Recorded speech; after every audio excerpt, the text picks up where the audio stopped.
Assalamualaikum warahmatullahi wabarakatuh.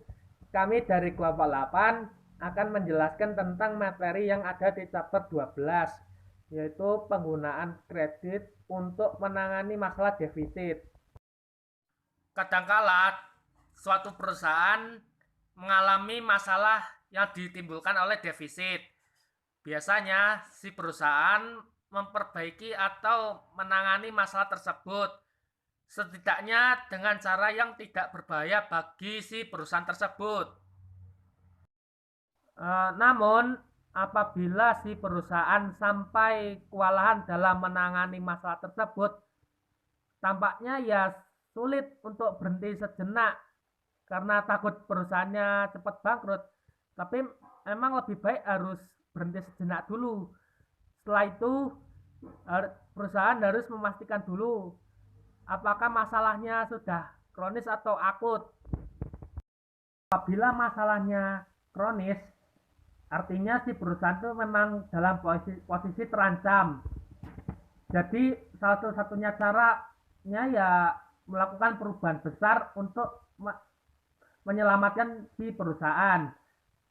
Namun sebaliknya, apabila masalahnya akut, ya setidaknya bisa mengulur waktu untuk memperbaiki kinerja perusahaan. Namun masalah besar bisa ditimbulkan oleh masalah yang kecil.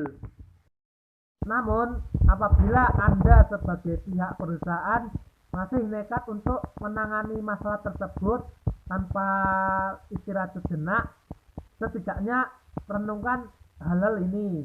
Yang pertama, pastikan tidak ada dana yang hilang. Yang kedua, pertimbangkan apakah masalah tersebut muncul saat Anda terlibat dalam capital campaign atau kampanye modal atau hanya melewati akhir waktu aja. Yang ketiga, tinjau kembali neraca di perusahaan Anda untuk melihat apakah dana yang dibatasi mengaburkan visi Anda terhadap kesehatan fiskal perusahaan Anda. Warahmatullahi wabarakatuh. Perkenalkan, nama saya Kamantio Wibowo, NIM 283. Saya akan menjelaskan apakah itu menjadi solusi jangka panjang untuk perusahaan yang dapat menilai hal tersebut menjadi masalah serius dan membutuhkan penyelesaian yang cepat, biasanya menggunakan pinjaman hutang berjangka. Kemudian hutang berjangka adalah pinjaman yang berlaku selama waktu yang ditentukan, misal 5 tahun. Kemudian keuntungan dan kerugian pinjaman berjangka. Keuntungan yang pertama, memungkinkan dapat melunasi liabilitas secara perlahan. Kerugian yaitu menjadi indikasi dari masalah operasional yang perlu diselesaikan sebelum dapat menghasilkan uang di masa depan. Selanjutnya yaitu prosedur operasional dalam menangani defisit. Yang pertama yaitu mengumpulkan lebih banyak dana. Yang kedua yaitu memotong pengeluaran. Yang ketiga yaitu kombinasi dari dua prosedur di atas. Baik, selanjutnya saya Aldi Yuga Prasetya dengan NIM 202000420 akan melanjutkan PPT-nya. Langsungkan dengan problemnya.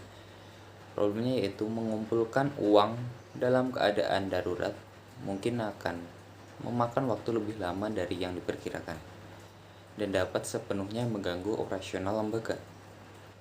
Sebaliknya, solusi jangka pendek, pemotongan biaya, dapat memecahkan masalah kekurangan langsung, tetapi memiliki konsekuensi serius sebagai kapasitas program berkurang. Efek jangka panjang dari kebijakan pemotongan pengeluaran mungkin kesulitan dalam memperoleh dukungan institusional atau kontribusi donor karena tingkat program dikurangi melalui penghematan. Selanjutnya saran dari kami yaitu kepada institusi yang menghadapi kekurangan tersebut adalah lebih berpikir untuk pergi ke bank untuk membicarakan situasinya. Tampilkan posisi arus kas Anda dan perkirakan Anda. Mintalah bankir Anda untuk membantu Anda mendapatkan pinjaman berjangka untuk mengulur waktu sehingga memungkinkan Anda untuk menerapkan pengurangan pengeluaran yang anggun, untuk memungkinkan pendekatan penggalangan dana yang lebih santai. Terima kasih. Nama saya Firalta Mahmud. Tetapi untuk organisasi nirlaba, defisit seringkali hanya kekurangan dana pada suatu saat yang mungkin sama sekali tidak memiliki arti yang merugikan bagi kesehatan jangka panjang organisasi. Sebagai entitas arus kas murni, organisasi nirlaba mengirimkan sinyal yang membingungkan kepada peserta yang berorientasi komersial ketika mereka memiliki kekurangan, bahkan jika itu sebenarnya tidak menimbulkan ancaman besar bagi organisasi.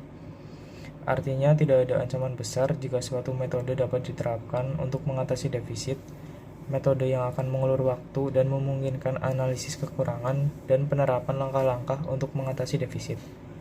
Pendekatan kami adalah untuk merekomendasikan agar Anda membuat perkiraan arus kas beberapa tahun, menyiapkan dana pemegang kredit sebagai sumber agunan untuk menetapkan utang berjangka, pergi ke bank dengan agunan dan rencana Anda, dan kemudian melanjutkan misi Anda. Sekian dari kelompok kami. Mohon maaf apabila ada kesalahan, terutama saat menerjemahkan materi ini. Wabillahi taufiq wal hidayah. Wassalamualaikum warahmatullahi wabarakatuh.